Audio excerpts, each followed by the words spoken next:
Hello students, welcome to my channel Anna's tutorial. Today's topic is a notice writing. Notice number, date. Subject, safe drinking water.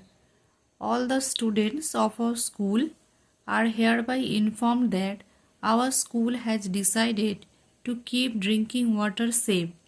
We all know that water is the source and substance of life. Humans, trees, animals, we all need water. But the fatal disease like diarrhea, jaundice, typhoid, etc. spread due to take of unsafe water.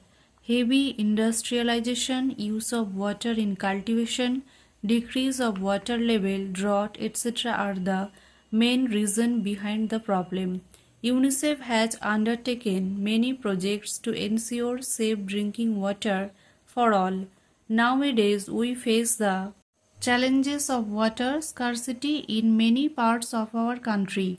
So we must be aware to save water and use it properly. So all the students are requested to use safe drinking water at home, school, everywhere, and not to waste drinking water for future generation. Countersigned by Secretary of the Club, own name, countersigned by the Headmaster, Cell. Thank you for watching. Please stay with me and like, share, subscribe.